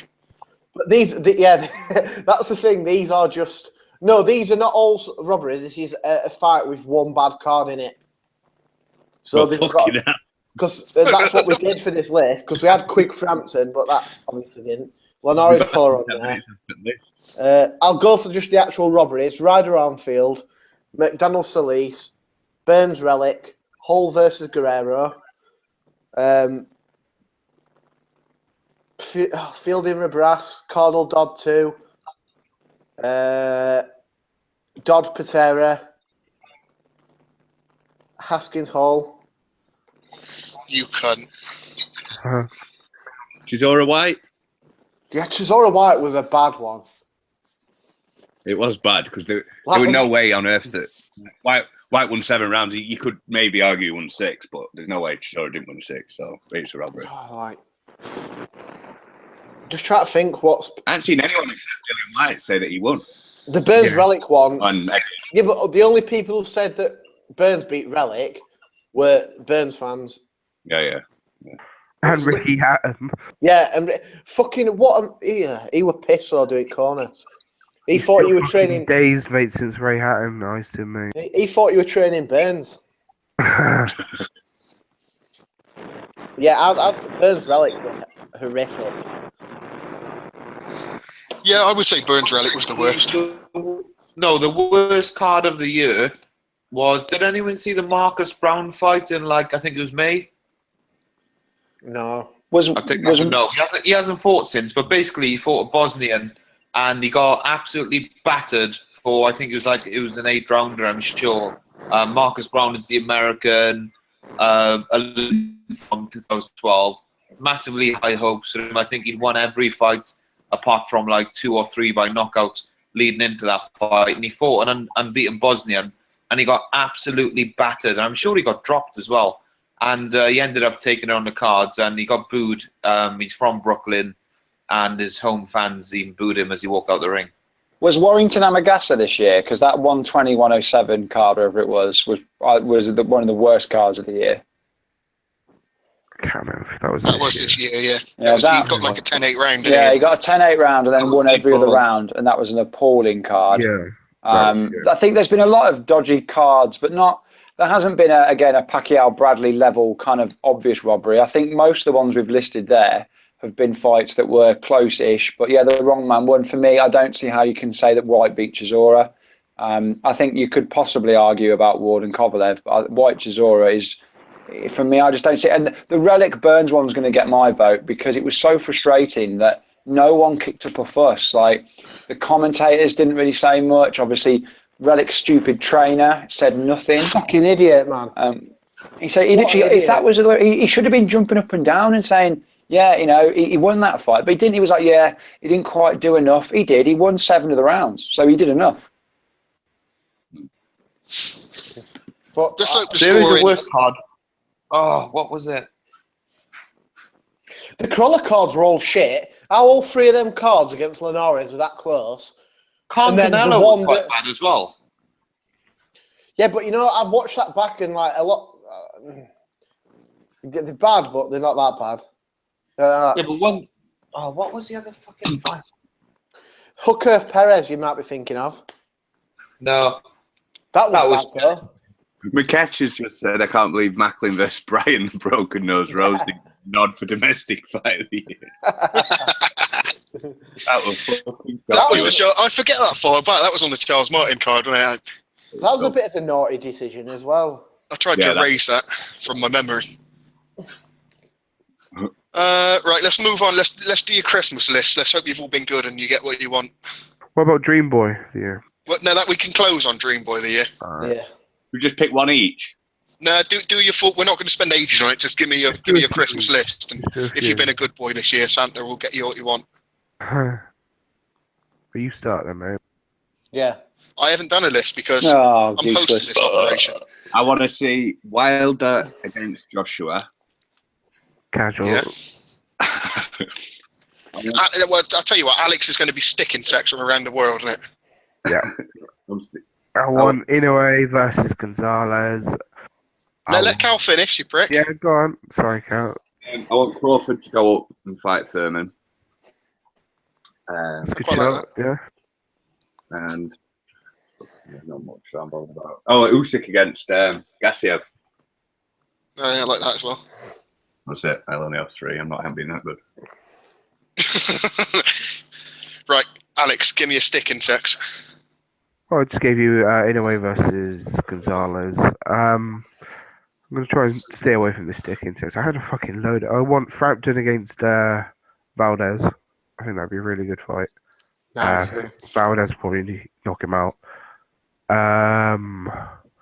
God, I had fucking loads. I mean, there's obvious ones. I don't want to name the completely obvious ones like Golovkin, Canelo, and fucking shit like that.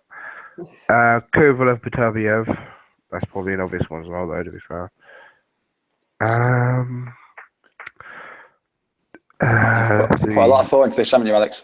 I had fucking loads to think for about it, but That's memory before you shot, took your mate. meds, though, wasn't it? Exactly. Enter a different state of mind then, mate.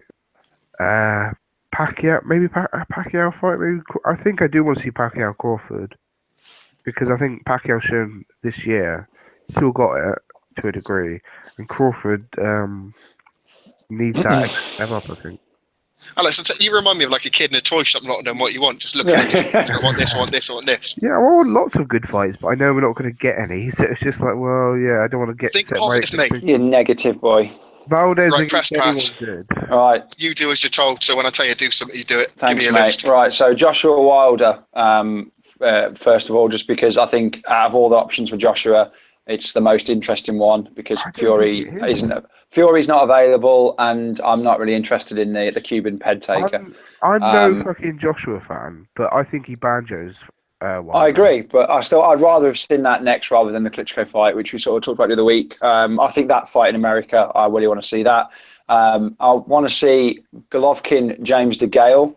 I want to see Golovkin go up to super middle because if Canelo fight doesn't happen, and I think the DeGale fight is a particularly dangerous fight at that division. I think if he iced DeGale, that would just be a fantastic win against a legit super middleweight. I want to see Ward Kovalev too. It wasn't the greatest fight, but we need some closure on that one. And I want to see Pacquiao fight the winner of Danny Garcia versus Keith Thurman. I quite like all them fights. Ainsley, what have you got? Usyk against Lebedev because he's still got a belt, so might as well take that one off. Usyk against Bellew. Usyk against... Nah. Wilder against Parker because it'll bump one of the idiots off. And Khan against Kovalev. Khan. Yeah. Well, he said he'd beat Canelo if he had some more bulk on him, so he might as well bulk up to 75.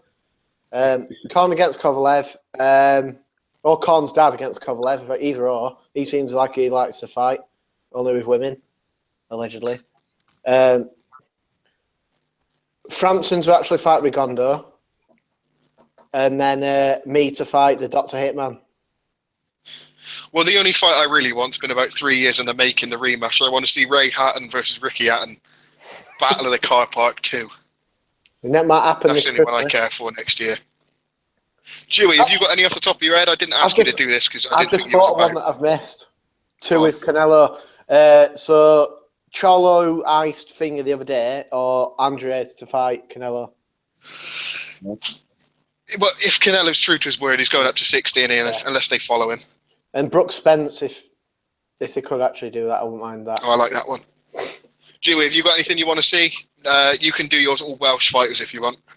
Easy, yeah. All the fights, obviously, that everyone's mentioned. I don't probably expect like less than 10% to happen. But from a Welsh perspective, Selby needs a big fight, and the Frampton one, possibly outdoors in Belfast would be huge in the summer. Obviously, Frampton has a tough task against Santa Cruz, but I fancy him to edge him out again. Liam Williams against Patterson, I hope that can get remade. I think that's a really good learning fight for him. And then Liam Williams against Liam Smith. I think they'll have a bit of needle, and that'll be a decent domestic fight. Craig Kennedy's going to fight Matty Askin for the vacant British, and the cruiserweights are dying out for like someone to come through domestic level. They all seem to have been stuck in the mud at domestic level, and really a cruiserweight, I can't think of anyone who's gone through there for a little while. John Raul Casimiro's just vacated the IBF flyweight title, so hopefully Andrew Selby can fly through those rankings. And that's pretty much about it, I think. That was literally all Welsh, wasn't it? That was just a Welsh preview of next year. I thought you asked for all Welsh. No, I was playing, but right. Dream Boy of the Year, then, Ainsley. I know the Dream Boy is very close to your heart, so I'll let you take this one if you want. You can. It's a tough Dream one Boy of this the year. Year. It's a very tough one. There can And only I be want to one get- as well. There can only be one. I know. I want to give it one million. I do want to give it one million. Because that was just. He does deserve a very good shot in there. That'd save on costs as well, because he's already got one award. We're killing two birds with one stone there. I think can we possibly get around the Anthony Fowler loss? I think the that's a guy that point. beat Anthony Fowler. That's a point. I think that was one of the first times when all Twitter's a very divided place, as we all find out. But everyone came together that day. Everyone came together in celebration and enjoyment of Anthony Fowler getting utterly beaten up and by a guy no one really knew, or could pronounce his name. But it was one of those unique moments where we all came together, and they don't happen enough. That was excellent, to be fair. Yeah, I think that's. Michael Conlon sounding off on AIBA and their Russian bribes is Yeah. just a complete fuck you to everyone. Who won it last year? Okay, then, if you want, I'll let you choose an amateur Dream Boy of the Year, because I know. Yeah, we should. do amateur and pro, don't we? Yeah. If you can choose an amateur one, can I choose Joe Cordina because he went to the Olympics? Well, No, Yeah, you can leave this call immediately. So I reckon the Fowler Slayer for the amateur. Yeah, 100%. It's got to be the Fowler Slayer. But you know what? now, so we can on the pros. You know what? I want to give it Parker because he's just fucked about basically most of the year with his trainer who's an absolute maggot. He had a decent win and then fought an absolute fat cunt, and then they decided to have a press conference in Burger King. And I mean, the one action from Whammer was impressive, but you're fighting a really fat cunt to have the press conference in a Burger King. You're a big fan of the Burger King sponsorship money as well, haven't you? You've gone on about this for a long time. And let's not forget the company that Joseph Parker keeps and his mates. He's certainly got some choice friends. Oh, yeah. Harry Foss. Yeah. Yeah, so I think we'll at Parker, fuck it. He can have it just because. Yeah, why not? All right, well, let's hope he can defend his title next year. Who won it last year? Was it Greedo? No, we didn't have do a Dream Boy of the Year, but Garrido just did generally get a lot of love. Yeah, I would nominate him again this year. He did. He hasn't done anything this year, has he? Beat the silver medalist. Yeah, he beat that dude Assaud, didn't he? Yeah, he fucking. And he had a kid with that pig though, so that kind of drops him down to Dream Boy level. It's But being a Dream Boy, it's not necessarily what you do in the ring. It's the whole package. He's been calling out that fucking prick O'Hara Davies all year as well. Yeah, he has. Well, we've coined him O'Hara now, haven't we? Because of Yeah. Whoever beats Davis next year is very likely to win this. But even Josh Taylor Ainsley hates Scottish people. Right. Going off, I don't know if we'll be. going off that rationale, shouldn't we give an honourable mention to the bloke who got a draw with Prince Patel and just burst that knobhead bubble? Oh yeah. right, Okay. wait, we need. Bowser's after an award, so we should just give him one for dismantling the cult this year. Who's after one? Bowser. Is he listening? Is he? He's just tweeted Carl saying, "Do I get an award?" So he has worked on dismantling the cult and turned on him, so that should be recognised. So he get what Snake of the Year he gets? No, like just a special. I get that. Yeah, you do. Special achievement. That's what we'll just give him. Yeah, he can have a special achievement. We'll do like sports personality on Sunday, so you can get like the unsung hero award for 2017. All right, that's pretty much us Yeah. done. Thanks for listening for this year. Next year, hopefully, we won't have any fallouts and we won't have change of staff and management every other week. We will. Yeah, we will.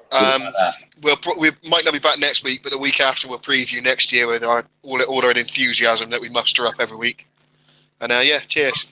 Thanks. Yeah. Cheers. Merry Christmas.